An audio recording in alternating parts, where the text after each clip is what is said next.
বন্ধুরা, তো আজকে বানাচ্ছি কেএফসি স্টাইল চিকেন ফ্রাই এবং ফ্রেঞ্চ ফ্রাই। তার জন্য আমি চিকেনগুলোকে আগে ভালো করে ম্যারিনেট করে নিয়েছি আর একটা কর্নফ্লাওয়ার ডিম দিয়ে একটা মিক্স বানিয়েছি। ওর মধ্যে আগে চিকেনগুলোকে ভালো করে মিক্স করে, আর আমরা এখানে টোস্ট বিস্কুট নিয়েছি গুঁড়ো করার জন্য।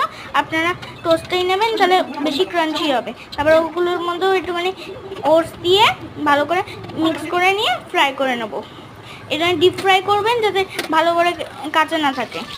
ভালো করে সবগুলো এরকম করে ডিপ ফ্রাই করে নেবো। করে নেওয়ার পরে ওগুলোকে একটা প্লেটের মধ্যে তুলে নিলেই রেডি আমাদের চিকেন ফ্রাই। এবার ফ্রেঞ্চ ফ্রাই করার জন্য ভালো করে ওগুলোকে কর্নফ্লাওয়ার ডিমের মিক্সচারে মিশিয়ে ওগুলোকে ভালো করে তুলে নেবো।